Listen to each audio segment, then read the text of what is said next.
Welcome, everybody, to your conference qualifiers for Foothills, folks. We are ready here with VESL. The spring 2024 Rocket League season is here, and we're into the final week of qualifiers. Teams are going fender to fender, battling it out, trying to make their way to playoffs for that total prize of $25,000. It's a lot of cash, it's a lot of cars, and I got Captain Atsuka with me to call the action.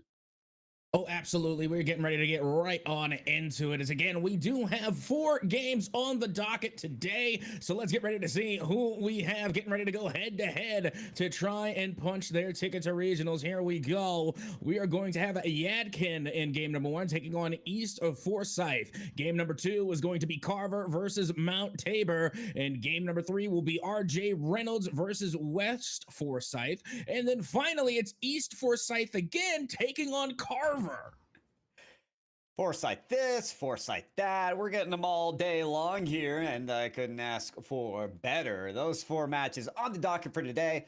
Tons of teams trying to go out on a dub here in the final week of quals, as I mentioned, to make it to playoffs. So a lot on the line for the teams today. And if you're joining us for this Foothills broadcast of VESL, keep in mind, we've got broadcasts all over this high school nation here. There's so many conferences, so definitely keep up with all the live streams. But let's keep up to date with our teams. Let's get into that first matchup. I can tell we're ready to go, so let's get the cars on the field. Let's get this matchup underway. Best of 5s, folks. So first team to 3 wins is the one that wins their matchup. We got Yadkin, Early College on the blue side. On the left, East Forsyth on the right.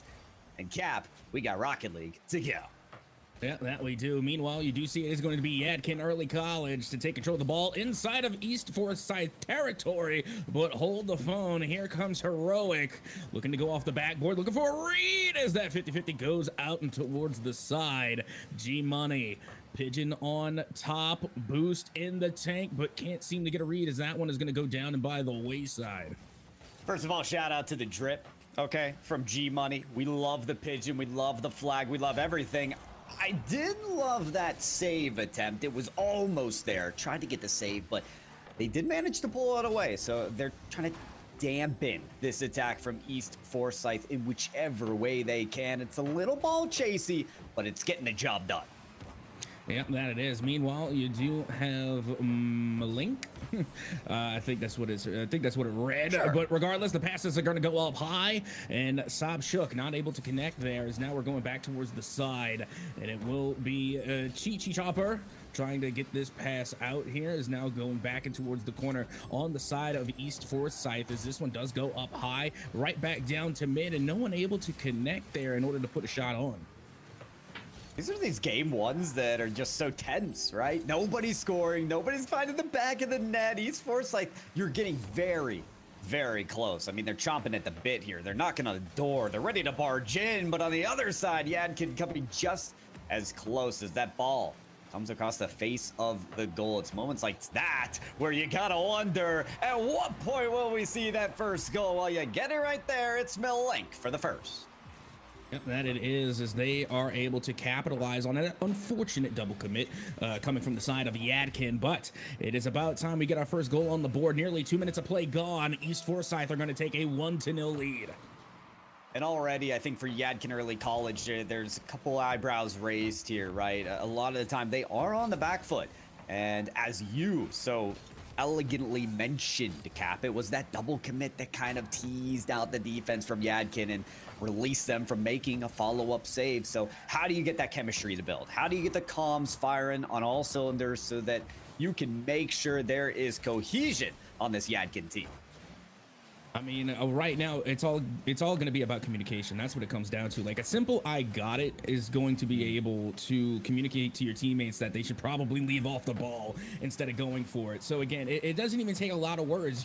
You could simply just have 1 or 2 words to communicate quickly with your teammates to let them know, you know, clear ball, I got it. Or you could say mid, you know, make call outs on the pitch as well. You could say mid, left, right, you know, far post, near post. There's so much short terminology that can be used that can give a plethora of information that can, you know, really help connect on a lot of these pass plays, and then also avoid running into one another. Quite like this. That was a fantastic play. It was on the money, but it did ring the sidebar. A couple of pixels over, and that's a goal. Ooh, were you talking about the previous play or this one? Because that is a goal. Sabshuk is able to come midfield to the open ball, and oh, Yadkin, they just weren't close enough to it. Yadkin, a lot to turn around here already in game number 1. Yeah, and again, that's why it's important that you constantly go for those pass plays. Again, they ran the same play twice. If you notice, they literally just went around the corner. You're playing to the near post and then dropping back into mid. And the first time, the shot just wasn't on target. They ran the same play again, and then they moved that shot a little bit over center, and it finally was able to find the back of the net. So if at first you don't succeed, try again. That is truly the motto of East Forsyth. It's so interesting. I wonder if that motto sticks true for not only this series, but the 4th matchup, in which they'll be coming again against another team later today. The rebounds, the excessive efforts from East Forsyth have been the tried and true avenue forward. Look at this, another ball off the backboard that they look to rebound off of. Cutting off rotation is Sabshuk just to push that ball even farther forward. And the release from the pass going in for the bump. G-Money's got to get up, but now he's out of the play. No, he does get a hand up. And with a minute remaining, Yadkin, they hold off that 3rd goal, but still have the court to cross. With the demo, they're not going to be able to do it. Milenk gets the 3rd. Yeah, that they do. And you know what I've noticed on a lot of these plays coming from East Forsyth is that a lot of the time, and they might not even get the credit every time, but I feel like Sabshuk is always there in the mid or towards the side. They are always involved, and if they're not involved, they're ready to play backup. So on all of these plays that they're scoring, for somehow, some way, Sab is just always in the picture. Regardless of whether or not they get credit, they're still getting involved on every single play. It's like kind of how a fly just is attracted to the lamp, like you mentioned there. I think Saab is just wants to be in the photo, in the picture, as you mentioned, always a part of the story. And sometimes that is the cause for chaos for teams. Other times it is the route to success, having that player that is always prepared, always ready to complete, start, or be the middleman of the play. East Forsyth, 3 players, 4 goals, and the whole world before them. I mean, look at this play right here. I mean, we love to see the pass plays, but every now and again, you get that good solo play. I mean, look at that. They were able to funnel between 2 defenders and then dunk off the block. That was a fantastic read there coming from Milenk, because now you can see with the final few seconds ticking away, East Forsyth looking as though that they are going to start things off with a commanding game number 1. The time has officially expired, down to 0, waiting for the ball to hit the dirt, and there it is. East Forsyth will take game number 1. Well done here. I mean, 4 goals, had just about the entirety of possession here. I mean, take a look at the shot counts, 10-2, right? That tells the story. But what tells the story even a little bit more is the fact that Sabshuk and Milenk were part of almost every play, right? We've spoken so much about Sab, but Cap also mentioned that solo play from Milenk. Whether it is Sabshuk getting that 1 assist or Milenk just putting up that hat trick themselves, that is your finishing factor right now for East Forsyth. But Cap, I will say this, okay? Winning the drip game is Yadkin early college, okay? Because they've got a Takumi out there.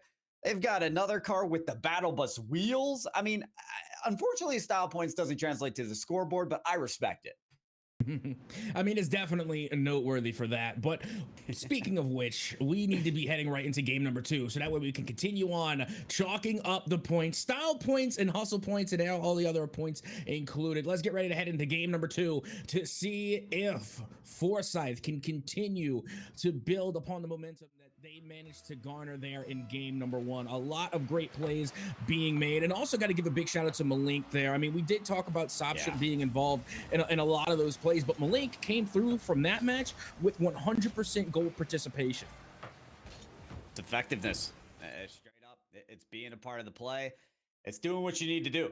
And we'll continue to see that. We're just getting game 2 ready for you guys. So quick little pause before we get to it.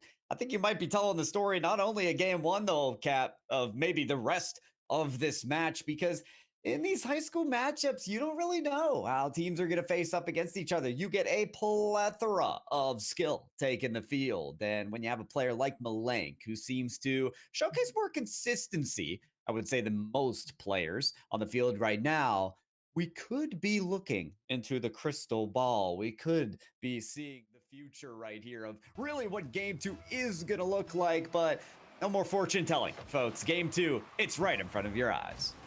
Yep, and here we are. Look at Malik off the rip with the 50-50. Puts it on, puts it in. And alrighty, that is a 1-0 lead in the favor of East Forsyth. I mean, do I need to repeat myself? Like, we were calling it. We were calling it. We're truly fortune tellers. How about it? Oh my. Oh, did I just see what I saw? More drip coming out from Yadkin. I see a Merc out there. We've got a battle bus somewhere on the field. We are we're cooking too heavy. Okay, all right. We were cooking too heavy there for a moment. Yadkin coming dangerously close to an own goal, but they've resurfaced. They've got the ball on the other side. G-Money almost the aerial goal too. Yep, nearly was able to get it, but now look at this. No one home on the other side for Yadkin, and that is going to be yet another goal here for East Forsyth. So they're racking them up here, guys. One after the other. Take a look at Malenk, by the way, on the replay. A little backflip. Just some extra finesse to drizzle on the play. Why not? But, you know, finesse, style points, we've talked about it. It doesn't add to the scoreboard. You just need that ball to hit the net. Sobchuk, that's your player in the battle bus. But, ooh, the real combat. Or the real, I think that's the real Comat. Coming very, very close to that goal on the other side. And gets in there for the save. So a player that was more or less absent in the last game, really coming to form in game two. You know what's a vehicle that I actually went through the length of purchasing, and right after Malenk scored that goal, by the way. Again, Malenk still keeping up 100% goal participation, already a minute gone, and they have a hat trick. But I just wanted to mention, because we're seeing all these drippy cars, and there's a vehicle that I still actually have, and I haven't used in a while, but they're making me want to use it. It's the Ecto 1, the Ghostbusters vehicle. So fun. That is a good one. They've even got that huge goal explosion with the Marshmallow Man that just explodes as well when the goal is scored. It's amazing. It is worth the price at times, but other than, you know, I guess flex the item shop of Rocket League, these are the high schoolers just trying to flex their skills. And of course, Yadkin just trying to find that first goal. G-Money is going to be called into action to make the save, but whoa, beep, beep, watch out for the battle bus as it comes through with the bump play. Yep, and this was a good read too. I mean, look at that, while in air, by the way. And unfortunate, it feels bad there if you're the real combat, or the real comet, I'm sorry. It feels bad though, because, you know, you're expecting your teammate to get that save. So, you know, somebody who is playing in mid rather than playing third now has to try and make a last second flip, but it was just too far gone at that point. So again, just a great shot on target. And then while in midair, still able to follow it up with the bump. And now, because of that, East Forsyth is able to come through with a 4-0 lead here. And it's only been 2 minutes, not even. I know. Yeah, that's the thing. I mean, we're averaging double digits potentially coming out of East Forsyth in this game. And for those folks that may be new to Rocket League, that is rare. That is rare. I mean, it's good even if you get 10 registered shots to hit the net, let alone goals. So East Forsyth really racking up the numbers. Can they continue to do so as Malenk fires a hook shot towards the net, bounces off the backboard, and they're lining up for this shot that will hit the crossbar.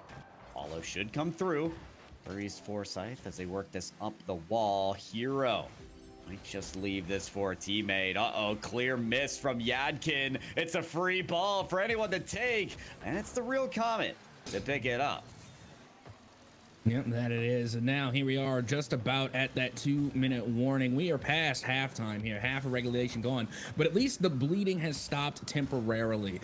East Forsyth still held at 4-0, and now Yadkin, with 2 minutes left to go, they still have time to try and put some goals on the board. And honestly, there is enough time on the board to try and even equalize. But if they're going to do that, Yadkin, they really have to come together and start taking possession back from East Forsyth. Let's see if they've got it.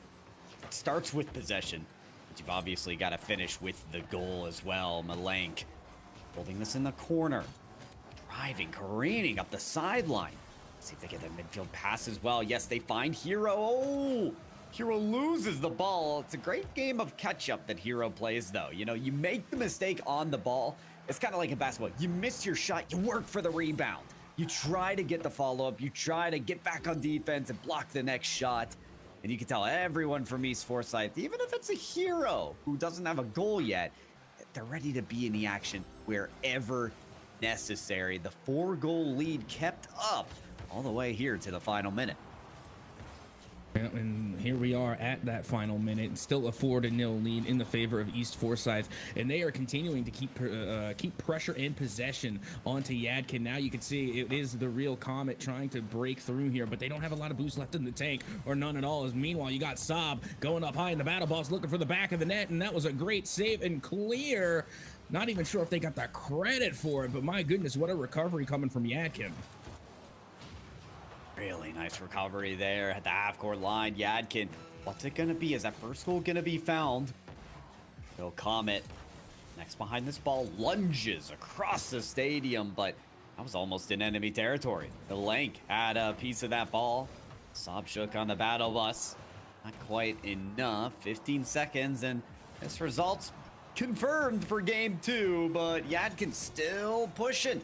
Maybe that first goal. Sobchuk, they're up. They take it to the midfield. They've got some boost to work with. Oh, there was a shot from a lake that goes blocked. Great defense from Yadkin. Sadly, though, for them, it's not enough.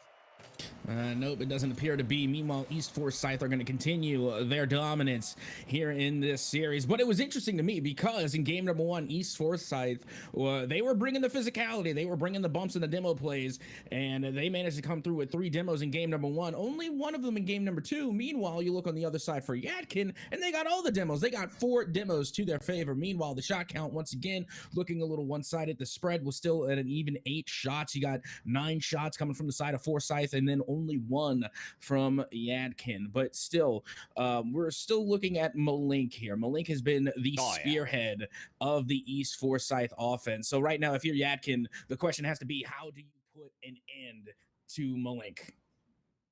I mean, that kind of feels like the situation, right? The hat trick game 1, the hat trick game 2. Clearly, that's your player to take out, and Cap's over there repping the New Orleans. You already know he's repping the city, the place to be. But Malenk, yeah, it feels like the place to be right now. It really, really does. So maybe some man-to-man coverage, maybe some demos, maybe some kind of physical play to disrupt them as we get our way into game number 3. East Forsyth 1 away from the win.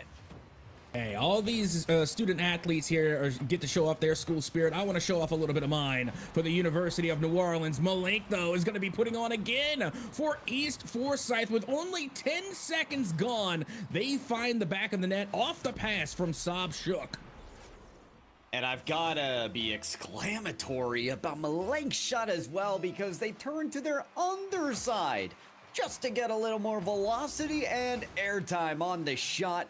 Super accurate, pinpoint, right on there, precise for the goal. So really well done there from East Forsyth. They start out game number 3 exactly how they wanted and almost get a second goal as well, but Sobchuk is denied by the Comet. And now 30 seconds gone here. East Forsyth still on the attack, not letting up. Sobchuk with a big bump is going to open things up for Hero, or Heroic, to find the back of the net, giving East Forsyth a 2-0 lead. Okay, big shot. East Forsyth still cooking here, and you got to respect it, man. G-Money, Comet, they've come up with saves, but not enough. Not in this first minute. And not yet anyway. So plenty of time though. Again, we are still very early on within the first minute of regulation. So Yadkin still have plenty of time. But again, we mentioned it earlier. They're going to have to work on that communication because I'm just seeing one too many double commits for my liking. And then you get in scenarios like these 1v1 in the back. Sobchuk looking to make a play. And unfortunately for them, it goes down and by the wayside. But a great recovery from Yadkin to keep that one out. Well, they've kept that one out, but you gotta think there's just more coming. Chi-Chi Chomper there for the save. Sobchuk, battle bus pass out to Malenkin. What do you say? How about another for the kid? I mean, this team has gotten to have been warmed up. I mean, you look at game number one, and they did not, no offense, but they did not look this coordinated in game number one. They were looking a little worse for wear for the most part. They were stumbling a little bit. The comms were a little bit off.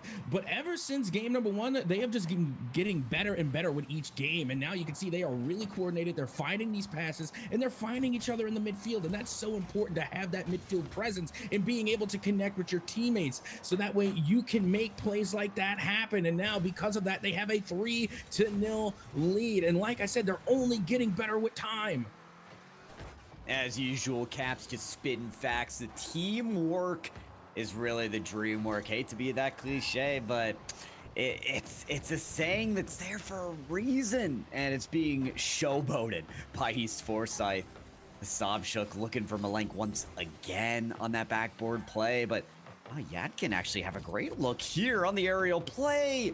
Was Yadkin early college. Sobchuk just too consistent on the defensive backboard. Malenk side flipping off that Sobchuk there for the crossbar down shot. And East Forsyth, they reach 4 goals once again. I'm sorry, but there's something about the crossbar down shot that just looks so much better. It's so much more satisfying, to be honest. Maybe because I never get them. You know, the crossbar doesn't bless me as often or at all. You know, crossbar more often than not is my enemy, not my friend. So whenever I do see the crossbar down, it's just so satisfying.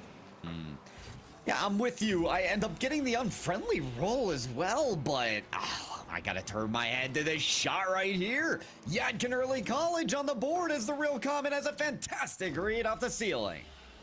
You know what? That is their first goal in a while. They have officially put an end to the score drought, and now they can start building a little bit of momentum back towards their side, back towards their favor. Now they got a taste of what it's like to score. Now they have to build upon it. We are just at around halftime. Sobchuk now off the backboard, and oh my pyro, that feels bad.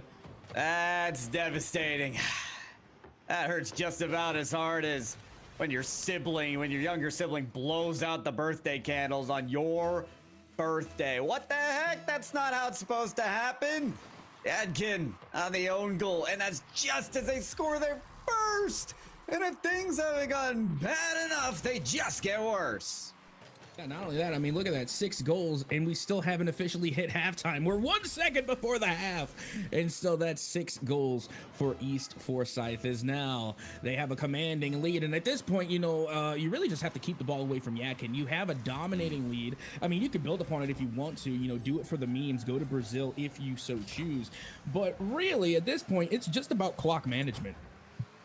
Yeah, manage that time and keep the lead. That's gonna be the way to go. But I mean, when the butter's getting slathered this nicely, you might as well stick to it. The bread and butter has been lifted off to Malenk and letting them drive the shots home. Brazil it is. Yeah, and don't get me wrong, I would have taken that shot too. That was, like, honestly, the pass was too good not to take it. And that was just a beautiful redirect as well. But like we said, we are going to do it for the memes. 7-1 scoreline. That's a Brazil. And we are going to play on as we are right around that 2-minute mark here in game number 3. East Forsyth looking to close things out. Yeah, they'll close it out just nicely. Malenk here. Air dribble's not going to follow up. Chi-Chi Jumper in the backfire. Just backflips there. No play on the ball, unfortunately. Not that time, at least. There's a touch high from G-Money. Chi-Chi Jumper. Uh-oh. They put it in reverse. They said, hold on. That ball's coming back down. Just couldn't get the follow-up touch. Now it's G-Money once again. And I have been really impressed by G-Money. You know, they have a lot of gusto, I think, in their play style and chase this ball really nicely. it's just fitting in with their team that I think has been a bit of the issue. The players working at different paces all across the court. And so it's really hard to find that chemistry that can work so well. Nevertheless, I mean, we move on. We're down in that final minute already. 7. It looks to be enough so far for East Forsyth. Yep, and here we go, just a minute remaining, and like we said, at this point it's clock management, and I think that Malink knows it. That's why they're going for the self-dribble musty flick into the flippery doodah flip reset into their own goal. So yeah, that is going to be an own goal, and now I mean, this could be a little bit of BM here, Pyro. Yeah, it is. Yeah, no, there's no turning it any which way. Malenk feeling very confident in this matchup, but you know, it's okay. Let's remember that play when we move on to the match later on today. We are seeing East Forsyth for a second time today on our 4th and final match of the day. And who knows who East Forsyth is gonna go up against, and if Malenk is gonna be feeling just as confident. Nevertheless, it is a save there near the goal line. Attempted pinch that goes awry. And as this ball goes back and forth, East Forsyth, they know exactly where they're headed. Yep, that they do. They're heading into an even better standing. That's where they're headed. I mean, they were already looking pretty good there for East Forsyth. Now they're getting ready to look even better as they continue to push on as the final few seconds begin to tick away here in our first matchup of the day, the first of 4. As the clock hits 0, the ball hits the dirt, and East Forsyth come away with a 3-0 sweep. Congratulations to them, East Forsyth. You definitely impressed us today. And hey, we'll potentially see you again later today against Carver High School, I believe. But that 3-0 is solid for them. We may even see East Forsyth in the playoffs after we look at the records between these two teams. But for Yadkin Early College, sadly, that's going to be a loss posted for them. That's how these qualifiers work, folks. One match after the other. And yeah, they post a win or a loss, but East Forsyth feeling good in the neighborhood after that one. Folks, we've got more matches still to go here for our Foothills Conference of VESL Spring 2024 Rocket League Conference Qualifiers. So stick around as we continue to run the gambit here for the North Carolina High School Rocket League teams. We've got more Rocket League coming your way after this break.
Welcome on back, everybody, to the VESL Conference Qualifiers for the Foothills Conference. My name's Pirate J. I'm here with Captain Atsoka, and we have all these North Carolina and high school Rocket League teams battling it out today at the final week of qualifiers to make it to playoffs next week. It's already been a really fun time. We got to see East Forsyth take down Yadkin Early College in a quick 3-0.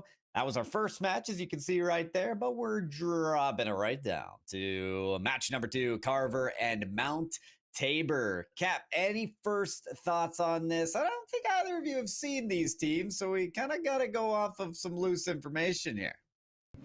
Yeah, I'm honestly not familiar with either of these teams, but I am excited to see them go head to head. Again, there is a lot on the line, so both teams are going to be bringing their best for sure. And we've already gotten to see some great gameplay coming from East Forsyth, and then after this, we get to see West Forsyth. So again, there's a lot of amount of anticipation building, and I'm ready to get into game number 2. So without further ado, let's get ready to head into our next matchup to see who coming out on top and putting themselves that much closer to going to regionals. Beautiful. And folks, just so you know, game number 1, we weren't able to catch the earliest footage of this, but we're diving in 30 seconds in. We're already in deep to game number 1, and let's see how this one goes. Again, for Carver, on the blue side, left-hand side, that is Yadkin King Gaker, I want to guess at, and Jared.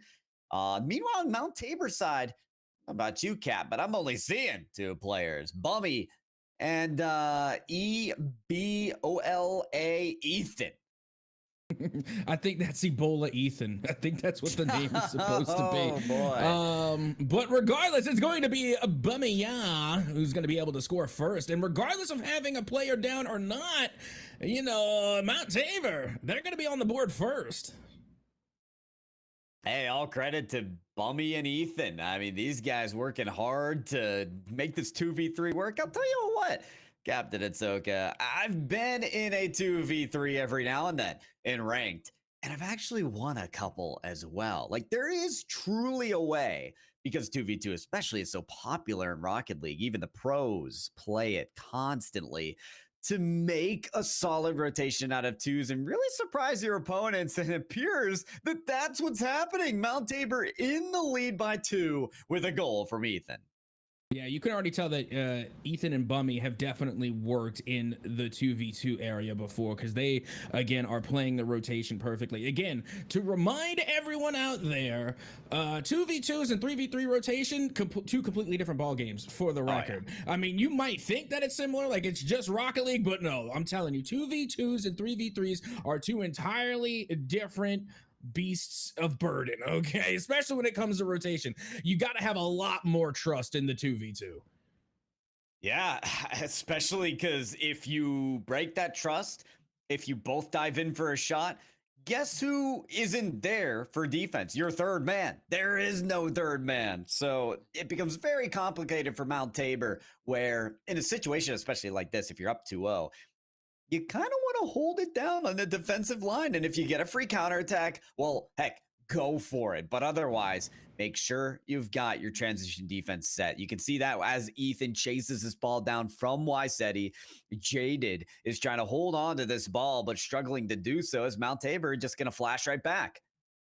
Yep, that they are. And look at this. You already got Bummy going from on top of the ceiling, trying to follow it up. Not going to be able to do so as the ball does get cleared out. And now Ethan going on the attack here, just waiting for an opening. But meanwhile, Carver, they are just stacking up on the net here and trying to make a wall in order to keep another one of these goals for getting on the board. And now, once again, Bummy and Ethan are just ongoing in this relentless attack.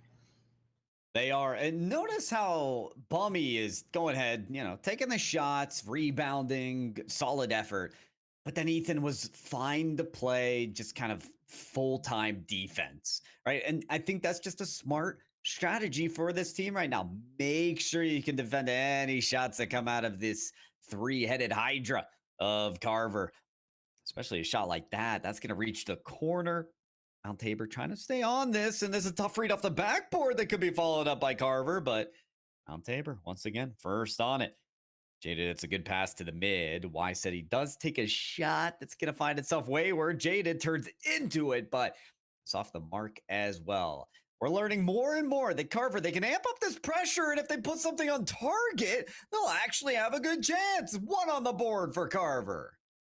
Yep, and there you have it. Take a look at this. Jaded able to take it by themselves. They did have some teammates in the mid, and I think that's what Mount Tabor was expecting. They was expecting that pass to go out, but instead, you got to see Jaded kind of throw them off a little bit by taking it themselves, and now just like that, they managed to find themselves on the board. Found themselves on the board, but can they really find their footing? Because I feel like one goal, it's just not enough, especially as the rebound efforts are coming through for Mount Tabor. Ethan doing it. That they are, and this time it was off the pass from Bummy, as they are just pinging the sidebar there over and over again, at least 2 times off the sidebar, and then finally they put it into the net, and now they get their 2-goal cushion back here in game number 1. Game number 1 looking just fine for Mount Tabor. Oh, maybe not. Why Seti? I mean, how about the effort to just strong arm this in? This is as well off the new car in the latest season. They got the Rocket Pass. They're confident enough to utilize this new car and just full send it to the net. Also got to give a shout out to the homie Ethan there. If I saw correctly, we're rocking the Dracos, and back in the day before you could just buy it from the shop, you had to get lucky to land on some Dracos. And I remember I was fortunate enough to get the Cobalt Dracos, which was the blue flame. And my goodness, you had those back in the day, and you were the coolest person in Rocket League. Meanwhile, Jaded currently looking to be the coolest person on the field as they find the equalizer here with 40 seconds left. Wow. You know what? This is where you realize that the book you're reading can be read backwards as well. We have flipped the script completely. Start over, 40 seconds on the clock, tie game. And the momentum, that scary word, seems to be in favor of Carver. Mount Tabor, can you find a way to score again? Bummy does steal boost. Works their effort towards the net. Jaded to clear off the back wall, but the shot's available for Ethan. And yes, 4th goal, the lead back for Tabor. And this is such a high-scoring game, especially seeing that it's a 2v3 scenario. You're looking at a 7-goal game here with still 21 seconds left to go. And Bummy having themselves a field day. But then again, so is Ethan. I mean, they're both performing extraordinary considering that they're playing with a player down. As now with only 20 seconds remaining, Carver has to try and equalize yet again. Okay, they don't have a lot of time to do it here, but they do have space. Seti around this ball towards the net. Pops up high, but they need that follow. Carver, do you got it? Yes, they do! Carver, unrelenting. They won't give up.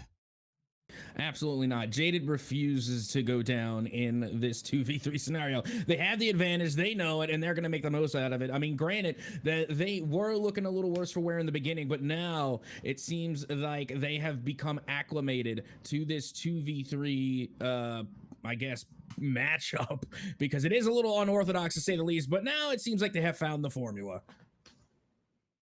But the formula, I feel like, has a whole lot of variables in it. They haven't fine-tuned every single parameter, but I guess that's one they got just perfect. Jaded off the kickoff, and Carver, they outlast the 3v2, at least for round 1. I mean, right now, I mean, they're looking pretty good. They're up in the series 1-0, and they're able to take advantage. You kind of feel bad, though, and I can resonate with that. If you're on the side of Carver, you would hate to take advantage of the 2v3 that you have been given. You feel bad. You don't want to, use that and then, manipulate it or take advantage of it and get yourself a win. But at the end of the day, this is a competition. You have got to get the win at the end of the day, regardless of the circumstance. You could still feel guilty about it, but at the end of the day, these teams and these players have come out to win, and that's what they're going to do. It's like if you're in high school and the middle school team needs a fill-in, and they have to pull from the high school team, and you're just like a foot taller than everybody else. It's like, okay, I probably shouldn't be here. We have a steep advantage, but I'm gonna play because I'm here. Being a player up in Rocket League gives you so much more opportunity on the field, and we've seen from Carver them utilize that opportunity again and again. very different ways. So I'm impressed with what I see out of Carver. Mount Tabor with an uphill battle in front of them. How about that? Captain even out on a 2v2. This reminded me of that Valor and VESL game we cast in where we had a 4v4 to start that. So we know this had to be agreed upon. They played the first game 2v2, no problem. They go up and win the series, and now they want to play 2v2 ways. Oh wait, hang on, look, Lycée back in the action as Killmaker as well, going to get the first goal on the board. I told you this is a competition. We are not going to let the advantage go down by the wayside. 25 grand on the board. The gentleman rules are out the window. Oh, you said they're not slick, and hey, you're right, but that was a pretty smooth entry from Garber. He decided to be like, yeah, never mind, we're gonna play all three. So very well, you know, if you've got 3 players, Cat, might as well use it. I don't know. I mean, this is the way that, I mean, maybe I would look at it. If the shoe were on the other foot, would Mount Tabor be pulling punches? I mean, there's the question. You know, and not to mention, you get 25 grand in front of me, you'd be surprised. You're reading my mind, Cat. My mind is the same thing of like that Shakespeare fact, right? Would I ever put my head in a bowl of crawfish? I don't know, but fine. In New Orleans, we do that on the regular basis. Like, you know, that's everyday living. You put your head in the bowl of crawfish. And meanwhile, Carver is going to go head first right into their opponent's net. Now let's 2-0 for Carver. Wow. 2-0 already. And to think that game number 1, Mount Tabor, had that 2-0 lead earlier. We've completely flipped the script here. Carver utilizing every tactic that they possibly can. At the end of the day, it is a competition. We've even discussed this earlier in matches prior, even for different sports titles. You know, it's unfortunate to see them Lycée is going to take advantage of that sidewalk to get them to go for their third goal. But the point of the game is that, you know, it's a little bit the majority of the sports titles. No matter what it is, in esports, there is a disconnection. They're attacking shoot. You're missing a player, etc., etc. The rule says we must play Part of it as well is we've got to understand this is a high school game. And everyone remembers their time in high school. A lot of responsibilities. One day you have a tennis match, the next day you're running cross country, the other one you're trying to compete for the Rocket League team. And sometimes those responsibilities can overlap. And so that may be the case here. Might as well try. And out of their trials, Mount Tabor will find some success. They got one on the board. Shoot, immediately for me when I was in high school, you know, I had to go to baseball practice, and then right after I had to go run and check up Mickey D's. You know, it was about the get down back then, you know. So yeah, we had a lot of responsibilities at Club age. Meanwhile, Jaden is going to take the responsibility of leading their team to victory with the first goal on the board here for Carver, and that's only 2 minutes of time. Great leadership displayed on the field, and it's leadership in the face of adversity. Think about that. Mount Tabor, they just scored their first goal. They could turn the tides and maybe get some momentum and some confidence behind them. That's the way to cut that out. Score right on them. So fantastic response coming out of Carver. Even in game number 1, maybe they were feeling a little bit bashful, you know, they were feeling a little bit remorse for taking advantage of the 3v2 because they moved down early in that game. It was quite the deficit in the favor of Tabor. Tabor was actually going to win, and then come the second half in Carver set it goal. Yeah, they said, you know what, we've got that, and we can write the script right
minute and 16 remaining, but still, 3-goal deficit, you know, unlike a lot of other esports out there. 3 in Rocket League is a big, that is a big swing.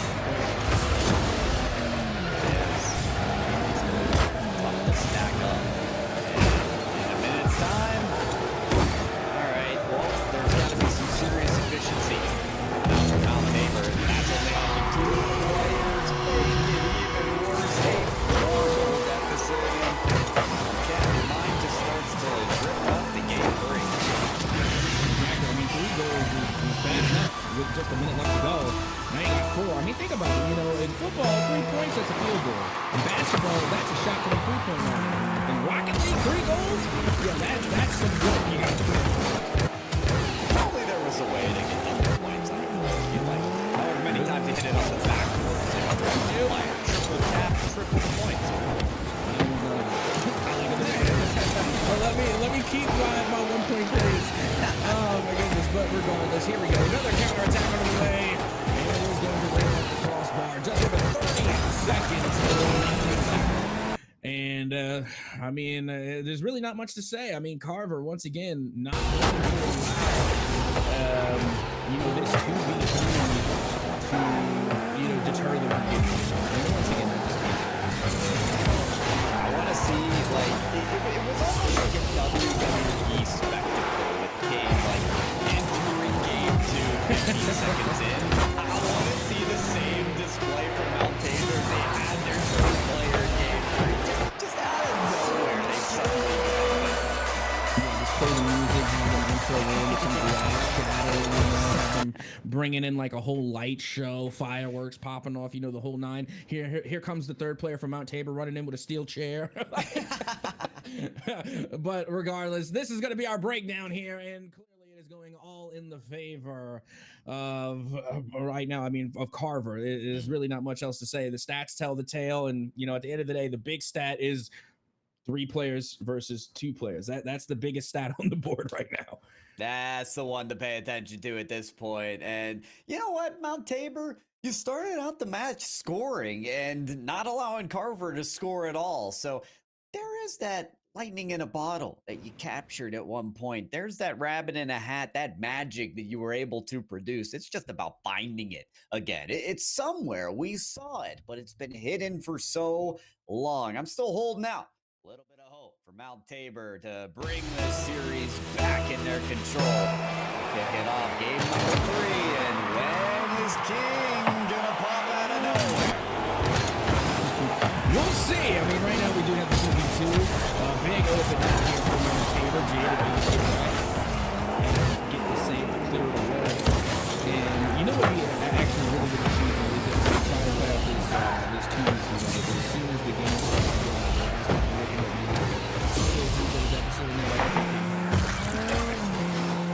oh, never mind. Here he comes.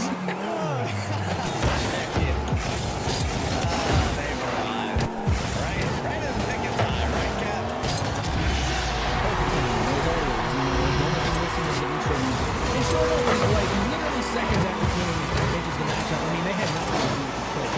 But I don't know. Maybe it's the bonus effect that comes with having these goals going. Maybe it's the extra vote of confidence there. And Jaden able to find the first goal here in game number 3 as they are knocking on the door of the door. Sweet King in the back. They're not going to be able to stop Bummy from equalizing here right off the kick.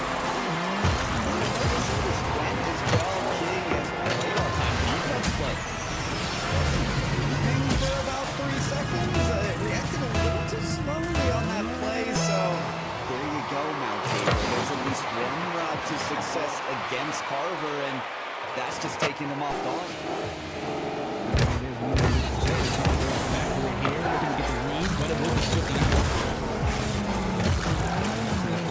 Going up high, looking for the read, and there is the shot from Bummy, who's going to be able to put that one on and in, and they're going to get the lead for Mount Tabor. Again, Carver getting taken off guard. How do you react to a play like that when the ball nearly inches off the side wall? Racing back to your net to make sure you can beat the ball well. Once that race is smooth at the midfield line, and they might be not sleeping again. No, save just in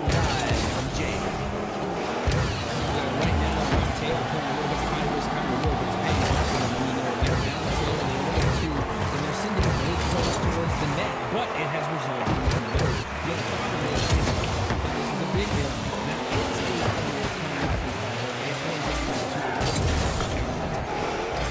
a counterattacks have been massive here for Mount Tabor. And Bumby with a lot of boost, maybe to start that off, but getting some physicality. I mean, they're having a really hard time running around Jaden, who's bumping into the mic again. This ball stuck to the corner like glue. Finally unraveling it is Carver.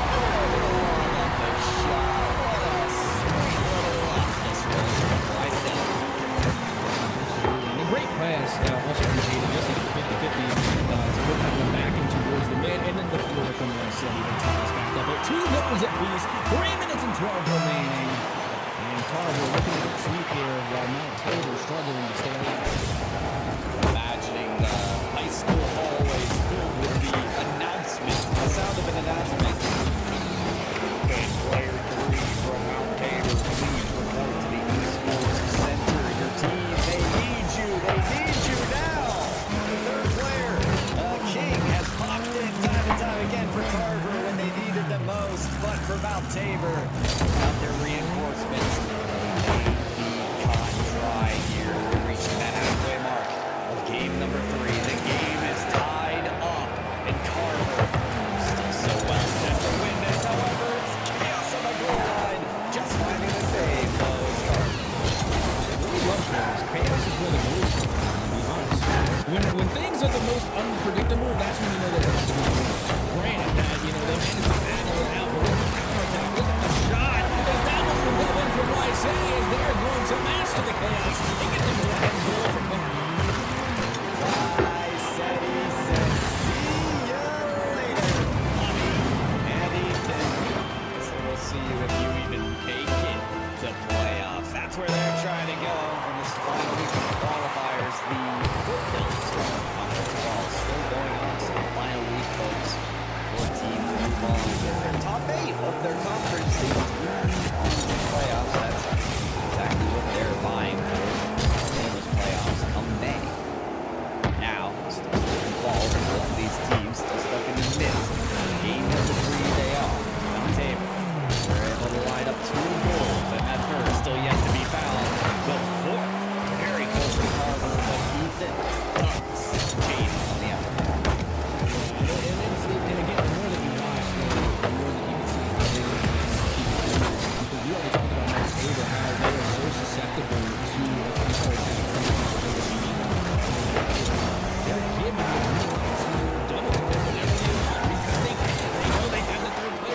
so they can send 2 players at the ball whenever they so choose. And again, with that, often comes 2 attempts of scoring at the scene. So again, that advantage is just monumental here. Last minute of play, so Mount Tabor, maybe they can take away that lead. So close to it. Play by play, didn't work in their way. Instead, it works for Carver. They're able to send just about everyone, like you said, Captain and Soldiers.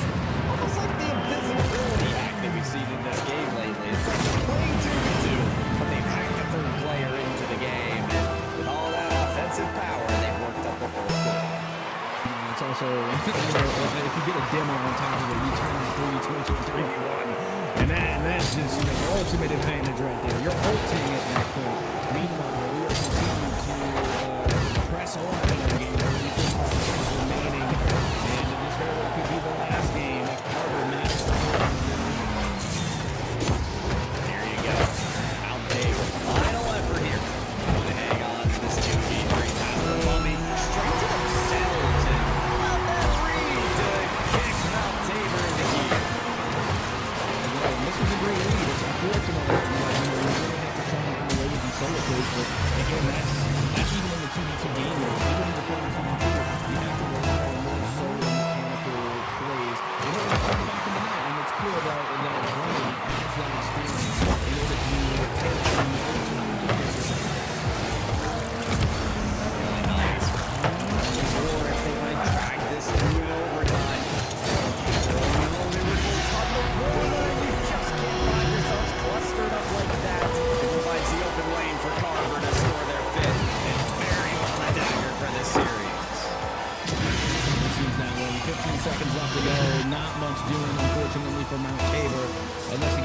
dramatic last-second entrance from their third. But we haven't seen them yet, unless this is going to be the best entrance of all time. They're going to find a kickoff goal. Ethan able to put their team back again. Into their back, but they just pulled it out like it was nothing. And they said, oh no, I've still got some fight left in me. A very important kickoff coming. So, go down. 5 or 10 seconds of closing. Hey, get this one out,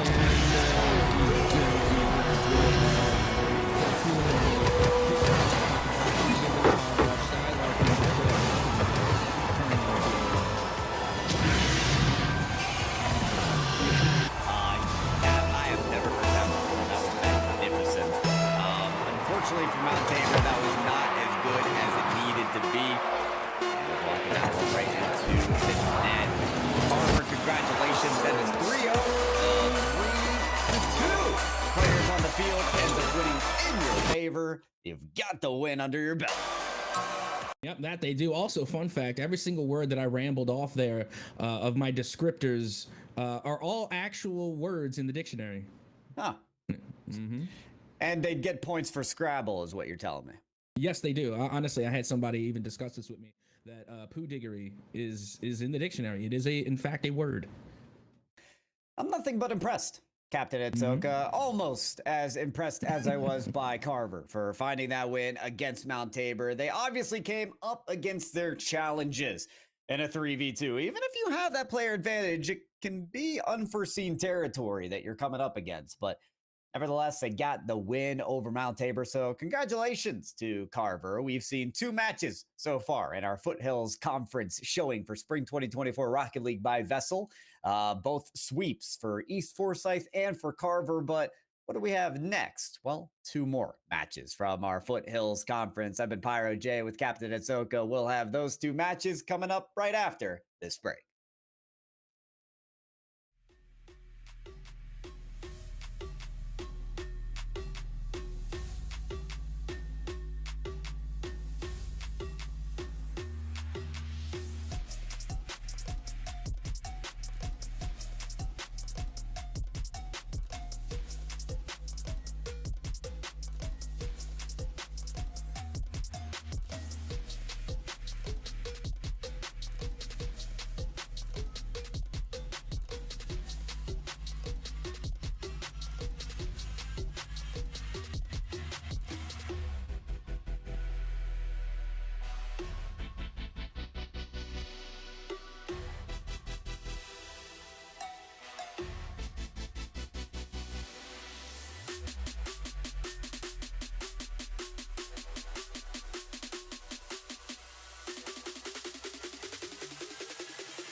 Welcome back, everybody, to your VESL Conference Qualifiers for the Spring 2024 Rocket League action. My name's Pyro. I'm here joined with Captain Atsoka. He's over there. We're ready to go. We've had 2 matches already.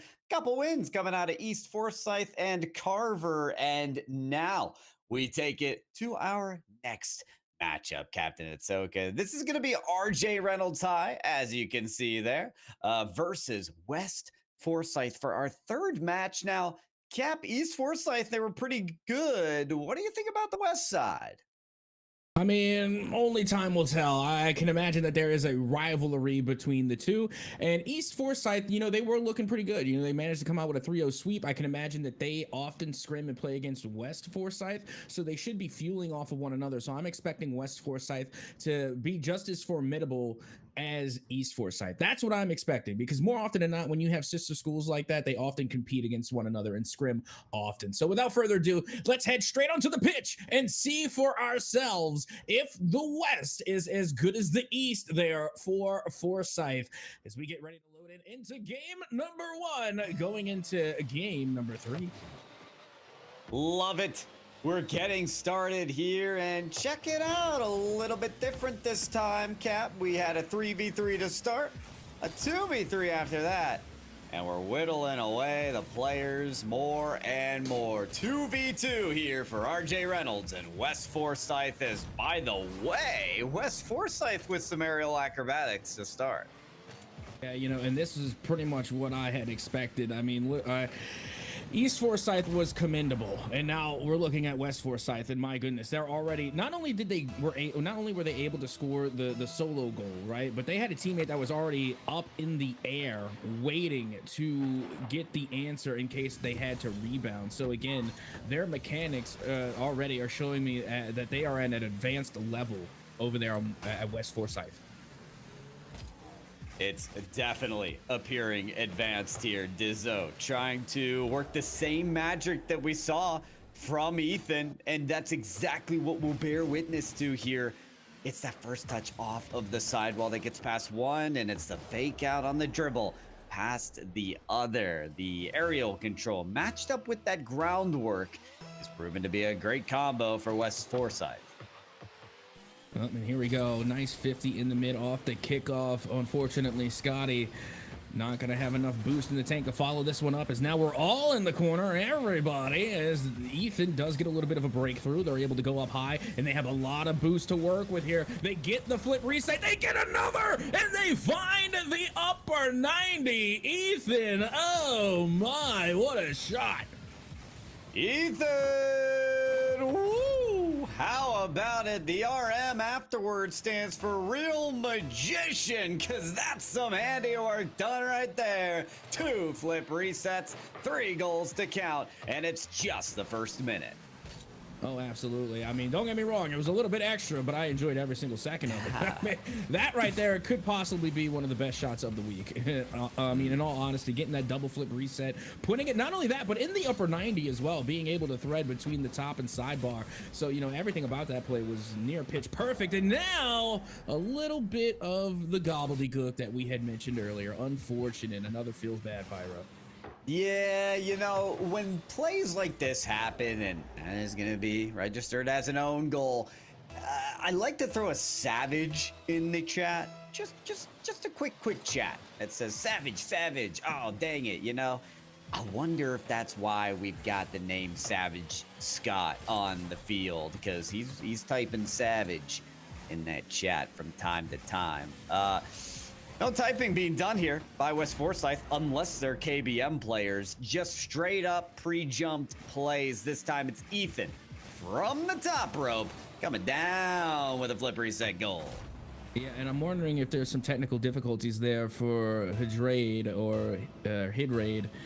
Because they looked as if the controller had been unplugged, but it looks like whatever the problem was, it is back online, as they are able to get the touch there on the kickoff. And now here comes Dizzo looking to put themselves on the board, able to get the touch. They're going up nice and high. They reset off the ceiling, now off the back wall, and they're just going to let that one fall. Not much doing, but an unfortunate bump of their own teammate. And West Forsyth, they have free play on the ball now. And it feels a little like free play on the field. I mean, when you're abandoning the open shot for a tall sidewall play, that's a little bit too much freedom, I think, for RJ Reynolds to provide to West Forsyth. You can see RJ Reynolds, both players in the corner, traversing themselves away from the ball. Another pre-jumped plan there from West Forsyth is going to have to get written down, crumpled up, and tossed in the fire. That one didn't work out so well, but with only half the game away and a 5-goal comfortable lead, you know there's more to come. Dizzo, aerial play, flip reset to Ethan, almost there for the pinch, but just a miss. Yeah, and you know, a little bit of insight to the world of competitive Rocket League, by the way. And don't get me wrong, for high schoolers, I got to hand it to West Forsyth because they are, believe it or not, they're actually playing with a little bit of class here. Pyro, I mean, you and I, we have seen our great deal of competitive Rocket League.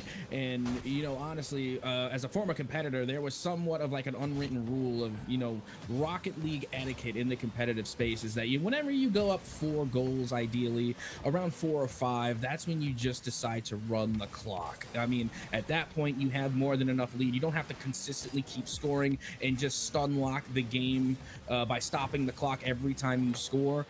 Granted, they're still going for some wild off the wall shots here, but at the same time, it's not BM, it's not bad manners at this point. They know they have a 5-goal lead, and now they're just going to run the clock. A little bit of Rocket League etiquette for those looking from the outside in. I couldn't agree more, honestly. And look at this, RJ Reynolds still getting their chances on the ball as well. This is about the most classy way you could go about it for West Forsyth with the skills that they have on the table, with these air dribble, flip reset plays that you're witnessing, is for them to still have a good time, for them to still enjoy themselves and still make this game competitive as well. And for RJ Reynolds, are these shots tough to defend, though? You see Ethan going up here, grabbing that flip reset, and Dizzo, well, he's just there for the show.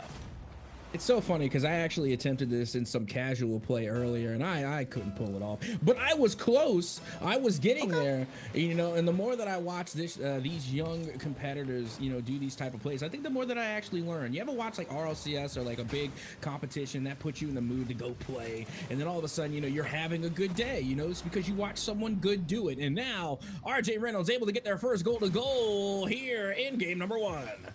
I love this right here. RJ Reynolds, you look at the score, you look at the time, there's almost no feasible way you can win this game. But are they going to hang their head low? Are they going to be a shadow of themselves, or will they shine? They're on the screen right now. They could have their mom and pop watching. They could just be setting history for their school. They could just be trying to get some confidence behind themselves. Whatever it is, they're still working towards that goal of getting a goal. And RJ Reynolds, they get at least 1 on the board for this game. I think that's good to show for. Well, absolutely. And now with the final few seconds ticking away, you can see here now in the final 10, West Forsyth is going to continue to do what they have been doing, and that's eating away at this clock until the final second is gone, and that will do it. West Forsyth is going to come through and take game number 1. Game number 1 indeed in favor of West Forsyth. Ethan and Dizzo, 2 players that I'm sure enjoy playing with each other. I mean, we saw after they racked up the scoreboard, them pre-jump each other. They were both flying in the air, kind of like that jet-powered flight show that you see before the Super Bowl or something. It's just a beautiful display of aerial acrobatics from these players, and I'm ready to catch more of it, Captain Ahsoka, because that's just game 1. They were trying for that pinch play. Who knows? That and more could come in game 2. Oh, absolutely. And again, just to really point out the amount of class that we have seen from West Forsyth, because I'll be honest, when it comes to commentating and observing the level of competition for the collegiate league and then even in the high school league, it's rare that you see that type of Rocket League etiquette. So again, I'm just truly impressed that we have a high school team that is that observant and is, you know, playing with that level of professionality. in order to, you know, be able to still have a good time playing the game and without trying to put too much of a damper on their opponents. So again, you know, hats off to West Forsyth, showing a lot of professionalism here. You've highlighted the professionalism, Cap, and I want to add on to it. It appears that West Forsyth may have agreed to the 2v2 as RJ Reynolds only are fielding 2 players instead of the recent second of West Forsyth. We have Nate on the field now, so they may simply be cycling 3 players to just field 2 to make it as even of a matchup as it possibly can be against RJ Reynolds. So definitely some more sportsmanship being highlighted by West Forsyth. And this is how you can tell that they're a top tier team. I mean, they are clearly mechanically gifted. That is easy to see here. Again, we've been watching them really just go to work off the walls, going for these pre-jump pitches, the flip resets, musty flicks, et cetera, but it's more than just a mechanical professionalism. It's how you behave. And honestly, that to me, that just speaks volumes to the coaching staff that they have at West Forsyth, because again, it is actually like, and I'm trying not to oversell it, but this is actually really rare to see with high school esports, because again, they are younger, they're a little, for the most part, some of which can be a little immature, but we're not seeing that from West Forsyth, and it's actually a pleasant surprise. It is. I think it really is impressive what we're seeing displayed. The sportsmanship, the ability of West Forsyth to say, you know what, we'll come to you with what you've got and we'll perform the way that we know how still. So they're finding class even on the 2v2 field. That said, West Forsyth, they're still looking for that first goal to actually be posted here. It could come from Ethan, but yeah, Hydrate says, if you want that freestyle play, you're going to have to earn it because this big Merc is coming for you. My goodness. I mean, we take those 100%. If you can't hit the ball, the next best thing is to hit your opponent in Rocket League. For the record, I'm a big advocate for the physical and demo plays, okay? As far as I'm concerned, if you're not getting bumps or demos, you're not playing car ball, all right? So I'm a big proponent to that. And honestly, Hydrate, you know, for the most part, has been having a little difficulty hitting the ball. So again, that next best thing is to hit your opponent. Yeah, keep clashing in here, Ethan. Musty flick, double tap. There it is, Cap. I think that's the play they were looking for. I mean, okay, so we've seen these before, right? The flip reset into the musty, but off the backboard, the double touch, just a little extra bit of sauce on that. Like I'm thinking they can't, you know, one up one of the shots that we've already seen, but no, they're gonna go for it anyway. You know what? That brings me back to high school where there was a sandwich stand and the lunch lady would always hook me up with extra ingredients, like more than I could ever ask for. And Ethan, just when you think you've got a sandwich that you can't even fit your mouth around, he's just gonna top more on top of it. All right, so what I'm hearing is that you were risen up the lunch lady. Okay, I get it. You know, that's fair. Listen, I was a fan of banana peppers, and she hooked me up. Fair enough. I don't know what school you went to that gave you banana peppers. We got just like a slab of bread, sauce, and cheese, and they called it pizza. So yeah, I mean, if I asked for banana peppers, you know, they would ask me how long you want to stay in detention.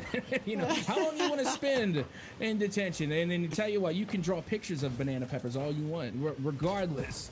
You know, all of the fun things aside of high school memories. These students here are still living out their high school days, and they are making the most of it here in this competition. Again, 25 grand on the line, and don't be surprised if this is not the last time you see West Forsyth.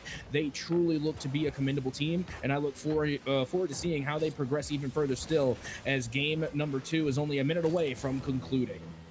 I mean, at the high school level, from what I've seen out of West Forsyth, this name is as much in my mind as a name like NRG is in the Rocket League scene.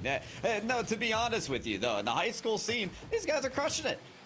These guys, they know what they're doing. And when you say don't be surprised if we see them again, heck yeah, I'm expected to see these guys again in the playoffs of Foothills and all the way beyond to make it to states as well. So much going on here in North Carolina for VESL playoffs. There's going to be a LAN for these kids. There's $25,000 to give out just for Rocket League, mind you. We've been covering Valorant and Super Smash Brothers content as well throughout the weeks. So West Forsyth, you know, you wonder what kind of teams they have on those titles, but in Rocket League, man, they know what they're doing. Oh, absolutely. And again, look at the amount of control coming from Ethan to take that one all the way from the midfield, from off the wall, and then carry it all the way into their opponent's net. 3-0 in the favor of West Forsyth with only 10 seconds left to go. And I got to tell you, I would love to see them match up against East Forsyth, because again, they had quite the commendable team. And like I had mentioned earlier, it's not uncommon for, you know, sister schools to constantly go up against one another in scrims, especially for practice. So I think that would be a great matchup to see. Hopefully we'll get it at some point. But meanwhile, we're going to continue on as West Forsyth are able to solidify game number 2 and are now looking down the barrel of a 3-0 sweep over RJ Reynolds. It's right there. They are right on the brink of this sweep, folks. Look at that, by the way. Ethan posts 600 plus points in that 2v2 game, which is a whole lot to account for. You add in that hat trick, and it's just been an impressive showing for Ethan. As we get into game number 3, I am curious if this cycle of players is going to continue. Maybe Ethan is going to take a seat and warm that bench while the other two of Nate and company field the court. We'll see. As yes, okay, Ethan is going to take a break. Nate and Dizzo, you have been called to action. Here we are, and I think it's actually Dizzo's turn to take control, because what I've noticed is, you know, Ethan in the last game, you know, they were getting on the highlight reel, you know, they were getting their trick shots in, and, you know, they got their time to shine. And so I'm wondering, it's either Dizzo's turn or Nate. So, I mean, we'll see as the clock is ticking away here in game number 3. 30 seconds gone. Still here 0-0, as it will be Dizzo to try and take control, as now Nate is going to be on the possession and on the attack. That one's going to go in, but no! It's going to ring off the sidebar. You were saying who's going to be the highlight reel maker here, and I think Dizzo said, it's going to be me. I'm not letting Nate get that flick goal. No way. Not today. And so, fair enough. Nate just about body blocks Dizzo. Hydrate hits this towards their own net, so it's starting to look scary. Ground the air dribble faked by Dizzo. And this towards the goal line, and there's a clash there. Savage Scott bumps right into Hydrate, but gets right in there for the save as well. Savage Scott, the speed works out on that play. That they do. Looking to pass down, not going to be able to connect with Dizzo, however, as the majority of the possession still going into the favor of West Forsyth. And you know what? The boost management is really spectacular as well. You know, they get full boost, they make the most of it, and now that ball is going to bounce from one side of the pitch all the way to the other to get the first goal to go for West Forsyth. That one was like a slinky rolling down the stairs that you just can't stop. You just gotta watch it go all the way. We almost rolled out the red carpet for that ball. You could have taken out the paparazzi, taken a few photos as it made its way all the way down to the goal. This one's on a similar path the other way. Savage Scott so close to the score and the equalizer.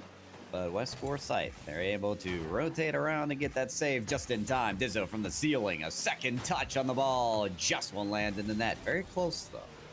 Yeah, that would have been one for the highlight reel for Dizzo for sure. I mean, they were very close, and they are not going to give up on it. They're going to try again, as this one's going to go up high. Dizzo looking to get the read. Unfortunately, can't get back to the ball. Nate is going to hit this one back over to Dizzo.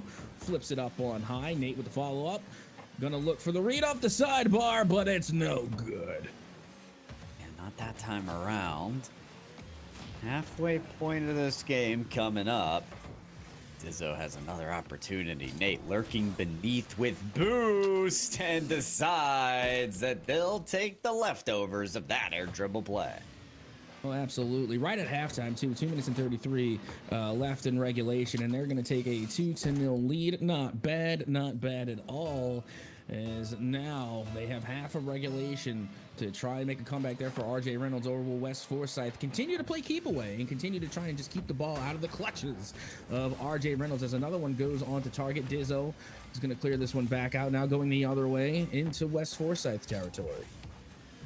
Tell you what, Cap, I got to talk to this Forsyth guy and see if we can link up those East and West schools like you were talking about. I want to see that matchup as well. Good news, folks, is if you're tuning into this broadcast and you missed maybe the first couple of matches, we've got East Forsyth taking the stage after this match right here. So more from those schools coming soon for the time being. It's a 2-goal lead in the game number 3, and it's a 2-game lead in this set as this continues for West Forsyth. Dizzo flip reset. Following this ball, Hydrate not quite there. Nate turning on this. Savage Scott in time for the save. And that was some great recovery coming from J Reynolds in order to keep that one out. Meanwhile, you do have Dizzo, who's trying to find a good amount of boost to make a play happen here. As once again, you know, they're just running low on the resources. Finally, they do get a touch that's up on high, going off the ceiling. Not going to be able to go for the flip reset, but still, they are keeping the ball out of the possession of J Reynolds, and they are continuing to run the clock as now just over a minute remains here in Game 3. 1 more minute. J Reynolds, if you want to win under your belt, you got to work for it now. Hydrate is obviously working for something here as they rush that Merc into the opposition. Unable to collect the ball out of it, though. Nate climbs to the side wall, punches it downfield. Can't land there for the double. Hydrate just missing the ball on the attempt. And flicked over is the ball above Savage Scott. Excuse me, Dizzo. Now the midfield pass works its way across the width of the field. Boost aplenty. Air dribble. Nate as an option. Oh, and flip reset just missed. Nearly on target there. Just only 20 seconds left to go here in Game 3. And West Forsyth are knocking on the door of a 3-0 sweep and getting their win to even further their standing and further their record. As now Dizzo goes up high with the last couple of seconds on the clock, and it will be Nate to clean up and put that one on and in to get the 3rd goal here for West Forsyth. I wonder how many points both of these players have of Nate and Dizzo, who's maybe Nate's trying to steal the MVP. We'll have to see on the score sheet after this, but 6 seconds on the clock. Game number 3, well in favor of West Forsyth. Kickoff coming close to the net. Nate taking this final shot. It lands on the ground, and there you have it. The result, West Forsyth with the 3-0 victory. Yep, there you have it. And again, just hats off to West Forsyth for the professionalism. And again, we've already seen a match that was going in a 2v3 scenario and no punches were pulled. Meanwhile, West Forsyth, they decided to keep it at a 2v2 and they still kept the game interesting. Again, a lot of great shots were taken. And again, a lot of highlight reel worthy plays were made. West Forsyth, they definitely made the most out of that scenario. And honestly, I'm looking to see what they can do with a full 3-stack squad. So again, keep your eyes out for West Forsyth.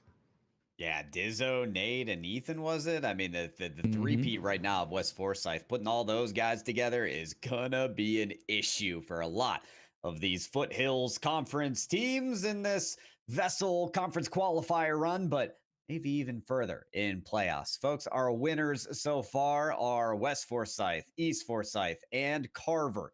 Those high school teams have gotten sweeps so far, but we've got one more match still on the docket. East Forsyth going to be headed up against their next competitor right after this break.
The VESL Conference Qualifiers for Foothills continues here on the broadcast. This is the spring 2024 season, and qualifiers are wrapping up in this final week. We've got one final match on the docket for you all, as two winning teams so far on today's broadcast, East Forsyth and Carver, go up against each other. You can see on the match list right there, East Forsyth getting that win over Yadkin, Carver over Mount Tabor, and West Forsyth over J Reynolds. So, Captain Itsoka, it's going to be certainly our pleasure to get this match underway. Two winning teams, but only one can stay undefeated.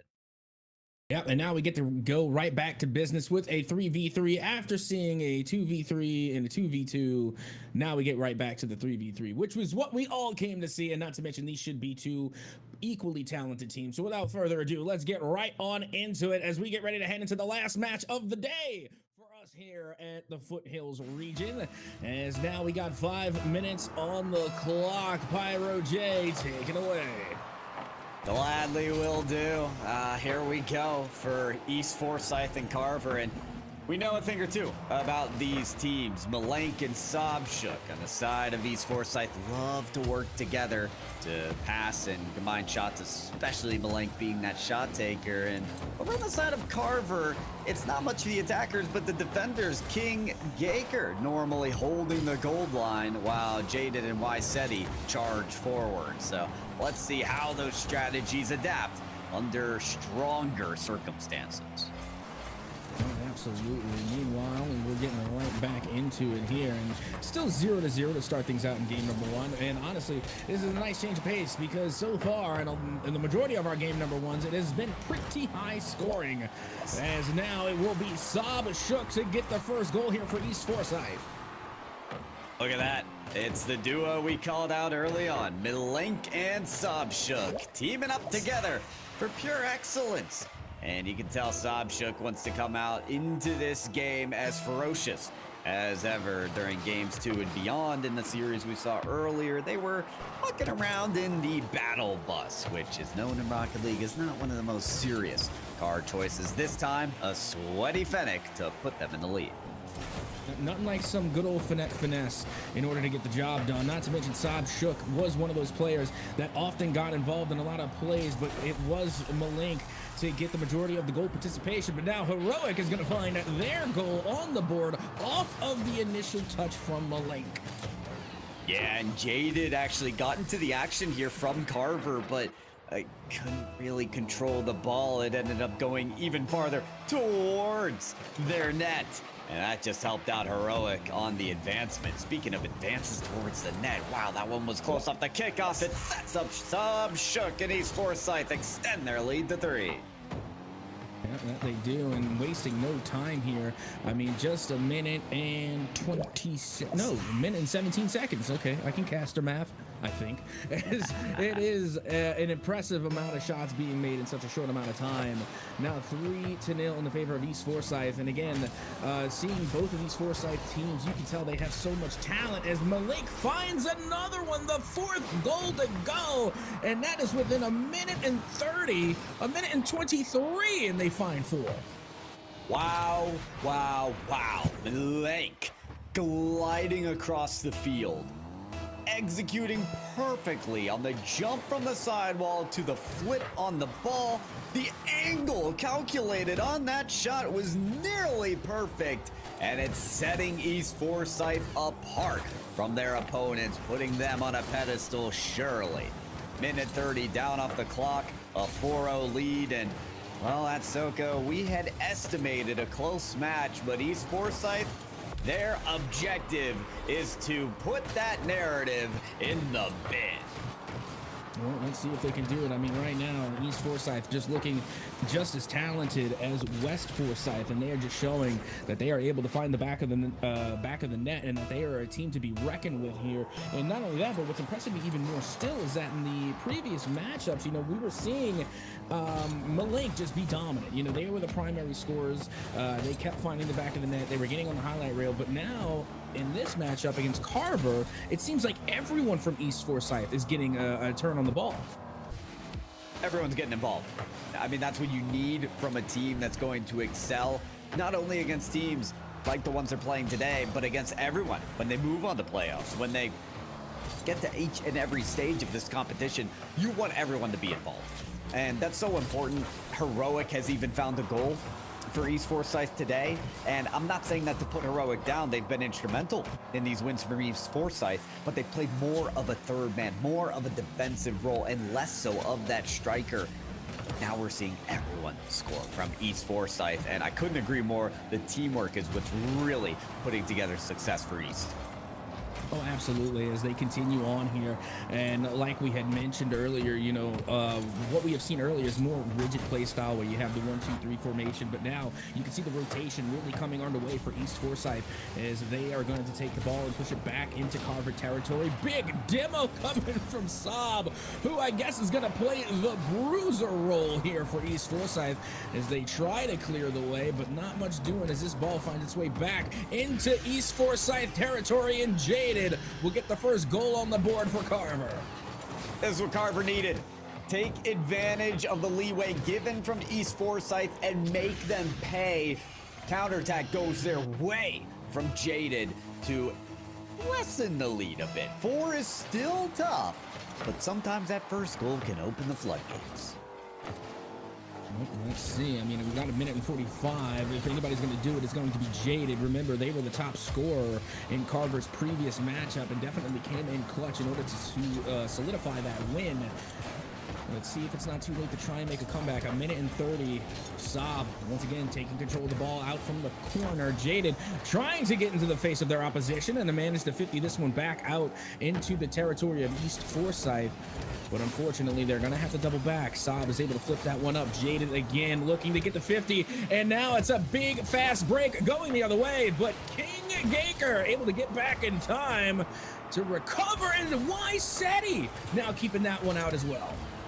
Save after save, but how do you do 3 in a row? It's nearly impossible when that top corner is slotted from Malenk.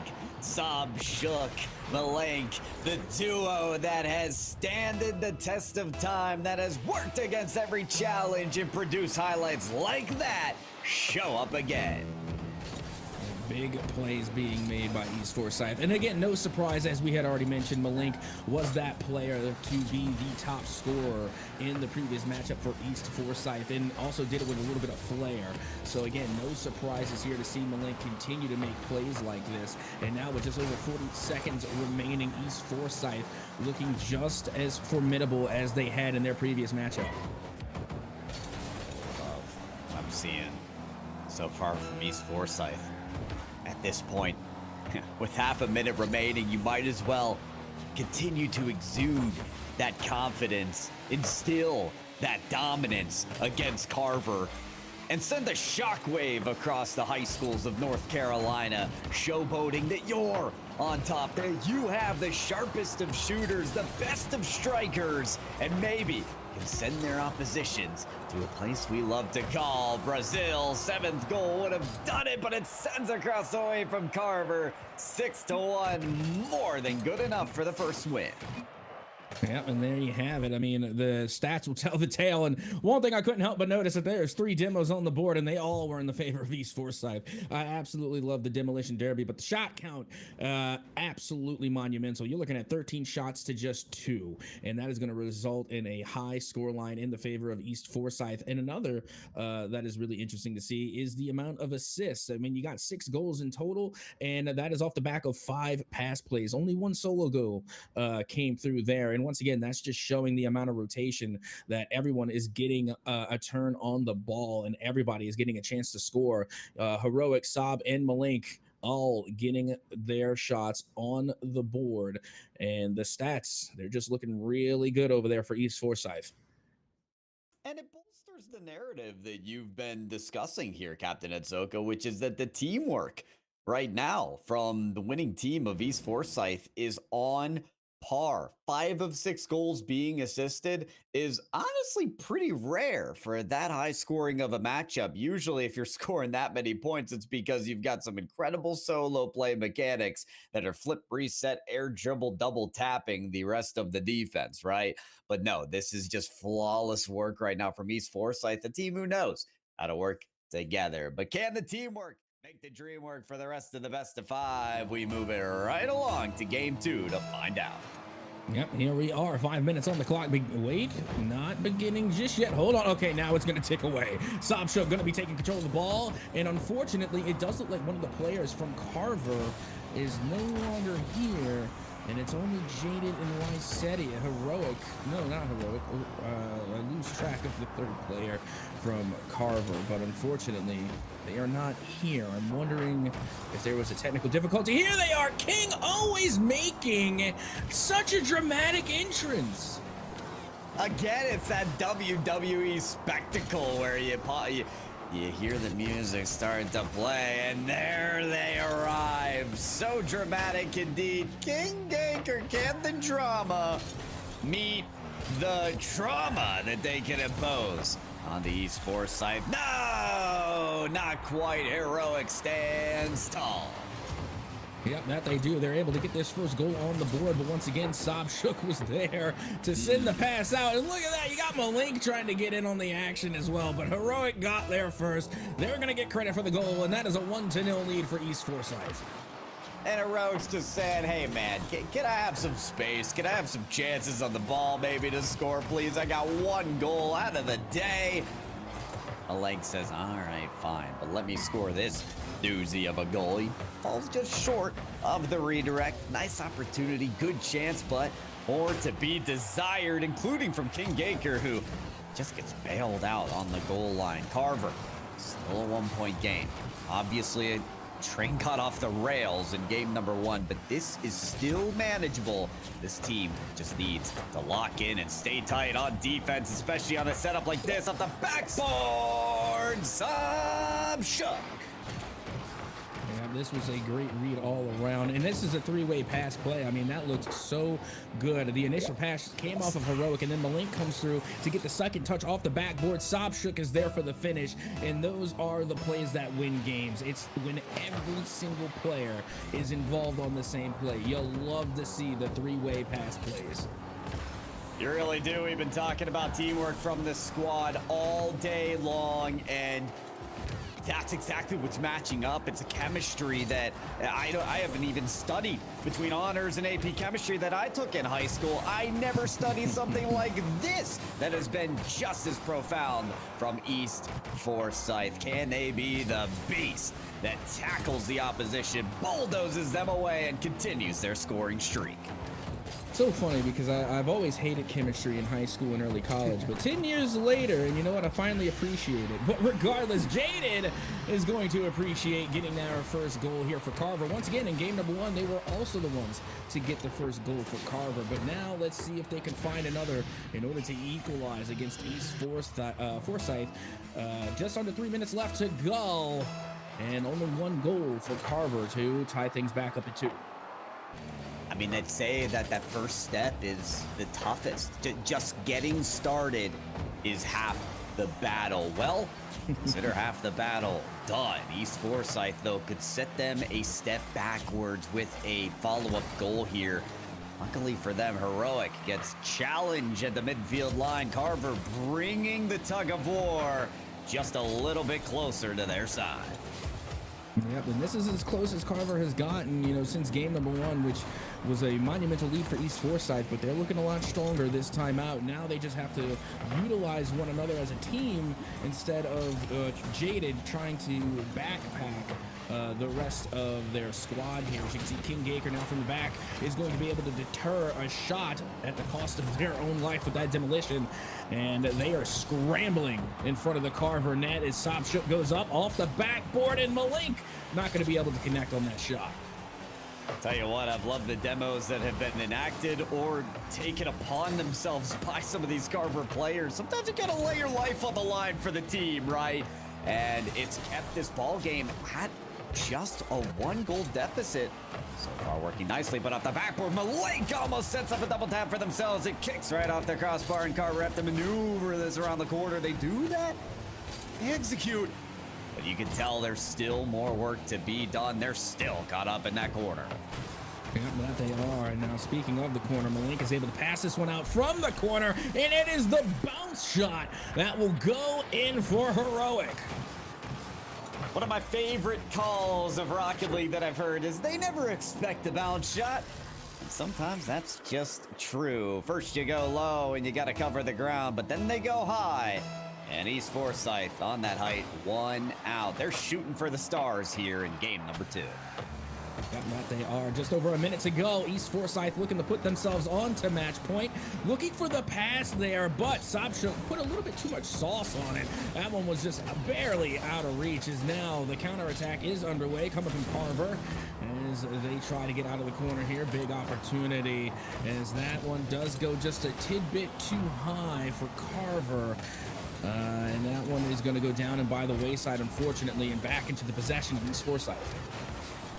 Heroic, I love that push there. Just lunged towards the net. However, it was a bit wayward, kind of right on the side of that post, and it's allowing Carver to storm back forward. It's off the backboard, and oh no, 2-shot takers go! And they end up lost on the play. They've got that B logo. It's like the Queen Bee is gone, and the rest of the Yellow Jackets, they don't know where to go. They're lost, they're abandoned, and Sobchuk has taken full advantage.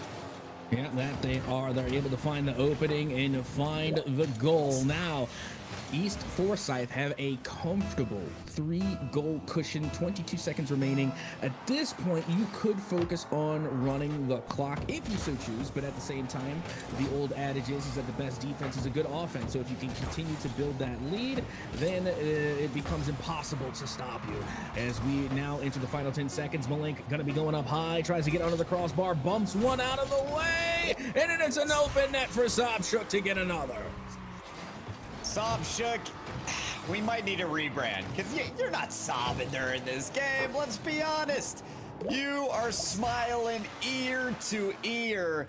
You're only sobbing because you feel guilty how many goals you're putting on today against Carver. It is another 5+ goal showing from East Forsyth, and there has been nothing more shown today than the fact that Forsyth owns the Foothills. 2-0 lead in the series. Oh, absolutely. And, you know, the further that we get along, I feel like that matchup between East and West Forsyth is going to become inevitable. But once again, you know, we're looking at that shot count, absolutely monumental. 15 wow. Shots coming from East Forsyth. And honestly, I am surprised that it was only held to 5 goals. But with that being said, you do have 5 saves coming from Carver. That is a spectacular amount of defense. But unfortunately, you know, they have got to get their possession game up. Clearly, they can go head on with East Forsyth. They did it 5 times and then also managed to score a goal in the same time. So instead of trying to meet them head on inside of your own net and get these saves, you need to start meeting them head on at the midfield line. Push your defense up from your own net and push it to that midfield line and start putting some of that pressure onto East Forsyth.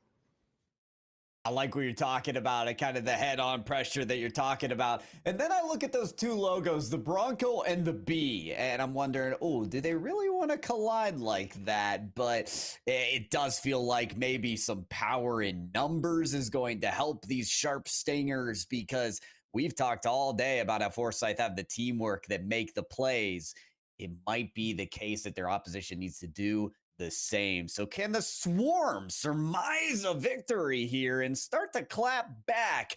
Or will the Broncos continue to be the beast and trample them in a rampage? One more game could decide that fate as we hop right in to game number 3.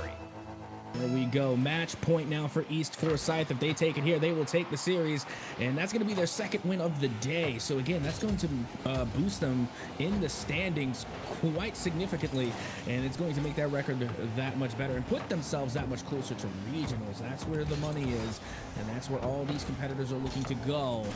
As we are underway here in game 3, the ball just kind of scrambling at this point, as finally a shot does go on, and it will go in by none other than Sobchuk. None other than Sobchuk. Exactly, because who else would it be? I mean, all day for East Forsyth, Malenk has been all over the place with great shots, fantastic angles, but Sobchuk, to me, speaks loudly in the microphone and says one word: consistency. And I'll tell you what, that can be one of the greatest strengths in a Rocket League player. I mean, that's just one of the greatest strengths in esports. Consistency. That is literally the most difficult thing. And you know, I even said this back when I was somewhat of a self-proclaimed semi-professional player, as Yadkin is going to show up and get the equalizer here for Carver, and they just took that one right away from Jaded. They said, Jaded, you're taking a little bit too much time here. There's an open net over there. We're going to send that one home. And credit to Jaded. I mean, they had as many points as the MVP on East Forsyth in that last round. So Jaded also dominating in the save count, had 4 in the last game. But on that play, I agree, was dilly-dallying with the ball. There's no dilly-dallying. There's only domination from Jaded. Carver now with a lead. Yeah, and Jaded able to get that one off the pass from King Gaker, who surprisingly was not fashionably late this time around. They showed up right from the get-go, right from the beginning. It's true. And here we are, Carver. They have themselves a 1-goal lead, looking to turn it into 2. As now this one's going to go right in front of the net. It's just going to bounce slightly off of that crossbar. Heroic now going to take a turn. They have a good amount of boost to work with. That one's going to get hit down and towards the wayside. Yadkin is going to leave it for Jaded. Going out towards the corner. Here comes the touch. Going up high. Looking to drop this one in. And may have been some hogwash there, Pyro. I'm trying to piece together all the puzzle pieces. And for me right now, I need to look under the couch cushions. I need to look in some other puzzles because the pieces are missing. I'm a bit lost. What is going on there? East Forsyth, it is the first time today that we've seen this team at a deficit, and typically teams look different when they're not in the lead. They perform maybe a bit more risky. Maybe they just lock in.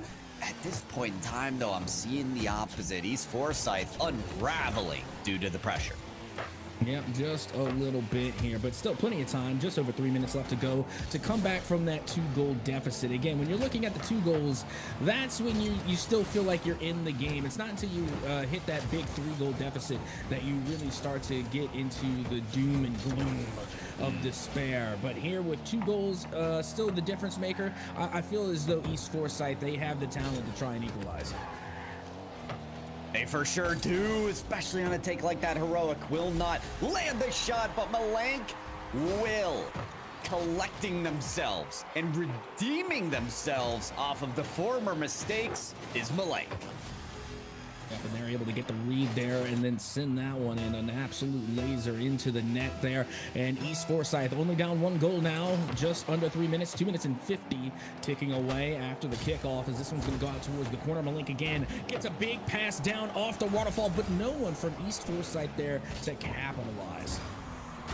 One on that occasion, but it seems to me like that occasion will occur many more times, or at least that opportunity. East Forsyth have been able to rummage this ball towards the orange goal line many times, and with a save there from Malank, they're assuring themselves that that 1-goal separation will continue. Here's Sobchuk getting battled away by Jaded, but a ripper of a shot. A long goal from Malank lands for the equalizer.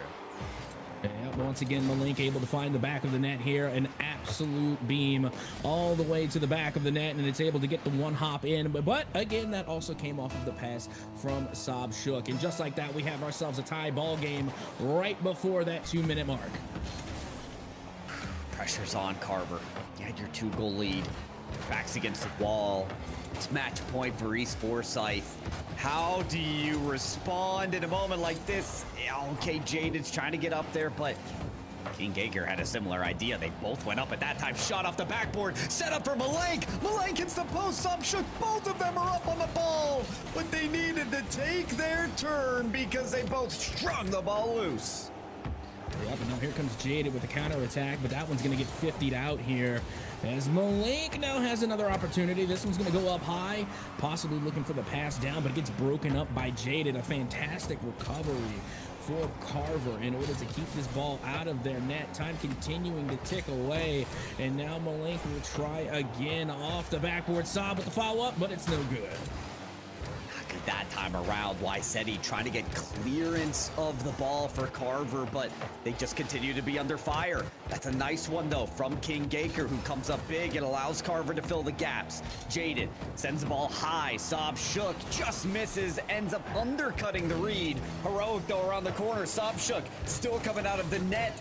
It's going to be down to Jaden to try and turn over and get another chance for this team. Yep, and they're looking to get the pass play to Wysetti out towards the mid.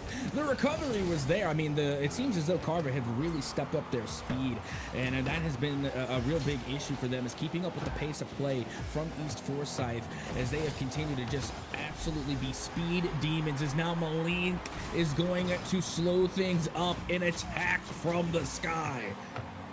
I mean, last time Malik hit it right into the post and it jutted out. So this time around, they just want that friendly roll. This time around, it's right there. They're able to close that gap. And with 3 goals in a row, take the lead. So with a half a minute remaining, can East Forsyth hold the lead? No, they can't. They can only extend it. Yep, and they certainly do. Now they got themselves a 2-goal cushion with 26 seconds remaining. All they have to do is hold it now for another 26 seconds, and they are going to take the game and the series and put themselves in quite a good bit of standing. As now the final few seconds begin to tick away, this ball's going to go back across the pitch. It does get tipped up in a way, as now Malik is going to hit this one down, but look at the shot nearly on for Jaden, who even in the last vital few seconds is not going to give up. You never give up, not until that clock shows 3 zeros, but at this time, I don't think there's enough on the clock to foster a recovery for Carver. This is a final goal coming out from Heroic. And from the beginning, East Forsyth, you've included everybody in these plays. Heroic is going to be the one to bookend the performance, get that final goal to go. And games 1, 2, and 3 dominated by East Forsyth, at least 5 goals in each game. It earns them the ultimate victory. Yep, and they got 2 on the board for today. That is 2 wins, both well deserved. And again, the shot counts that they are putting up in each game are absolutely extraordinary. We've seen them hit 13, 15, and in this game they were held to just 12. But still, the consistency, as you had mentioned, has been key for East Forsyth. Love that consistency. I got to call out Sobchuk again, just on the shot taking or setting up a link. I think it was a really special performance all day long today. But when we recap the day, we've seen nothing but excellence from these high school teams coming out of North Carolina. Again, I want to congratulate the winners from today. Congratulations, East Forsyth, on your doubleheader victory. One against Yadkin, as you can see at the top there. The other against Carver at the bottom. And from top to bottom, from east to west, Forsyth were magnificent. West Forsyth in the third match getting the win over J Reynolds. And then finally, that second match, Carver. You did at least get a win today against Mount Tabor in that 3v2. So well done to our winners, and well done to all of our teams playing qualifiers today. Captain Ahsoka, any words of wisdom or recap points that you wanted to make mention of as we close our qualifiers week here for VESL? Very interesting, because out of all the words that come out of my mouth, none of which I think could be called wisdom. But regardless, I mean, it has been a fantastic time. It's always a fantastic time when we get to commentate, get to sit on the desk and observe this young talent really being put on display. And as the weeks continue to go by, the games get better and better. And I cannot wait to continue where we left off coming next week on Wednesday. Yeah, Wednesday, we're going to be kicking off more action for VESL. I almost said more qualifiers, but no, time to get to the conference playoffs next week. And I know this broadcast was all about Rocket League, but folks, there's matches happening for VESL all across the high schools of North Carolina, not just for Rocket League, but for Valorant and Super Smash Brothers as well. So stick around for the action. Go ahead and check out not just this Foothills conference, but all the conference actions that's happening on these live streams on the YouTube channel of VESL. For myself, Pyro J, For Captain Ahsoka by my side, and for Aki Bob in the background, this has been our production for the Foothills Conference Qualifiers of VESL Spring 2024 Rocket League. Thank you so much for tuning in, and we'll see you next time.